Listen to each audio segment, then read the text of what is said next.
মেহেরপুরের গাংনীর মুন্দা গ্রামে মাটির নিচে পুঁতে রাখা স্বর্ণ চুরির অভিযোগে আলাল খান নামে এক টাইলস মিস্ত্রিকে গ্রেফতার করেছে পুলিশ। গাংনী থানা পুলিশের একটি টিম সোমবার দিবাগত রাতে তাকে কুষ্টিয়ার কুমারখালী উপজেলার বানিয়াপাড়া বাড়াদি থেকে গ্রেফতার করে। সেই সাথে চুরি যাওয়া অলঙ্কার মমিন খানের শ্বশুর বাড়ি ঝিনাইদহ জেলার কালীগঞ্জ থানার কলেজপাড়া হতে উদ্ধার করা হয়। গ্রেফতারকৃত মমিন খান কুষ্টিয়ার কুমারখালী উপজেলার বানিয়াপাড়া বারাদি গ্রামের আরজান শেখের ছেলে। তাকে মেহেরপুর আদালতে প্রেরণ করা হয়েছে। জানা গেছে, মুন্দা গ্রামের মৃত আনোয়ার হোসেনের ছেলে শাহিন কুয়েত প্রবাসী। বাড়িতে থাকেন তার বৃদ্ধা মা নার্গিস বানু ও তার দুই বোন। নিরাপত্তার স্বার্থে নার্গিস বানু তার এবং দুই মেয়ের ব্যবহৃত সোনার গয়না, নেকলেস, চুড়ি, কানের দুল, চেইন, আংটিসহ মোট 11 ভরি 14 আনা ওজনের অলঙ্কার একটি প্লাস্টিকের কৌটায় ভরে পলিথিনে মুড়িয়ে ঘরের পূর্ব পাশের সিঁড়ির কাছে মাটির নিচে লুকিয়ে রাখেন। শাহিনের বাড়িতে 5 জন টাইলস মিস্ত্রি কাজ শুরু করেন। 5 জুলাই বিকেলে মিস্ত্রিরা চলে যাওয়ার পর নার্গি বানু দেখেন মাটির নিচে রাখা গয়না নেই।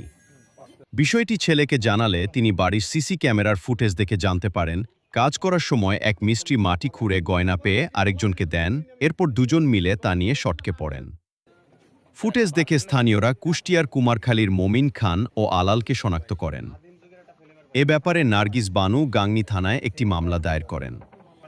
গাংনী থানা ও বামন্দি পুলিশ ক্যাম্প যৌথভাবে অভিযান পরিচালনা করে আসামি আলাল খানকে গ্রেফতার করে এবং তার তথ্যের ভিত্তিতে ঝিনাইদহের কালীগঞ্জে পলাতক মমিন খানের শ্বশুরবাড়ি থেকে চুরি যাওয়া গয়নার একাংশ উদ্ধার করে। গাংনী থানার ওসি মুহাদ্দিদ মোর্শেদ জানান, ইতোমধ্যে একজনকে গ্রেফতার করা হয়েছে। সেই সাথে চোরাই স্বর্ণ একটা অংশ উদ্ধার করা হয়। অন্য আসামি মমিন খানকে গ্রেফতার ও বাকি স্বর্ণালঙ্কার উদ্ধার অভিযান অব্যাহত রয়েছে।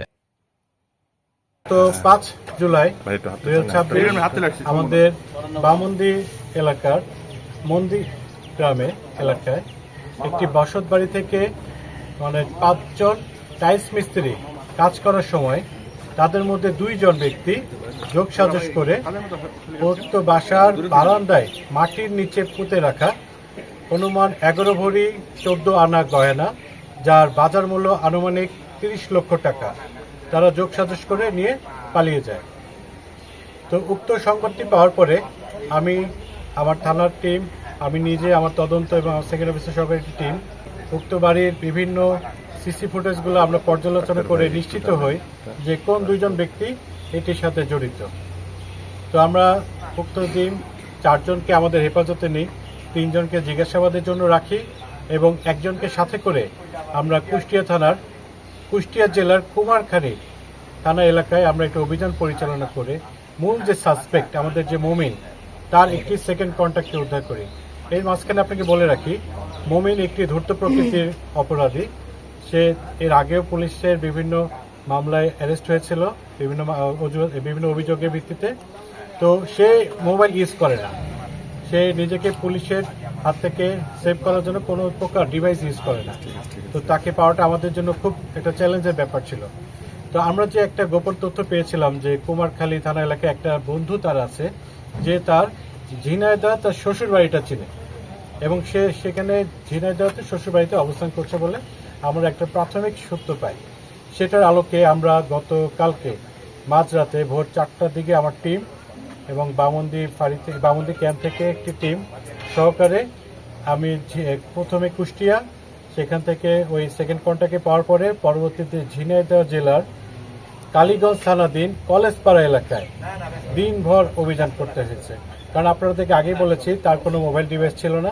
তো সেখানে আমাদের ম্যানুয়াল সোর্সের মাধ্যমে, তথ্যের গ্রহণের মাধ্যমে আমরা একটা পর্যায়ে তার বাসা শনাক্ত করতে সক্ষম হই এবং তার বাসাটি একটি বস্তিঘর। সেখানে যাওয়ার পরে আমরা ওই আসামিটিকে পাইনি। আসামিটা ওখানে আসার পর বাসায় এসেছিল, বাসায় এসে তার মালটা বাসায় গোপনে লুকিয়ে দিয়েছিল। তো সেখানে আমাদের কালীগঞ্জ থানার সহায়তার ভিত্তিতে আমরা অভিযান পরিচালনা করি এবং সমস্ত অলঙ্কার, অত্র মামলায় চলে যাওয়া সমস্ত অলঙ্কার উদ্ধার করতে সক্ষম হয়েছে। তো এটা আপনাদের কাছে এটা আমাদের কৃতজ্ঞতা যে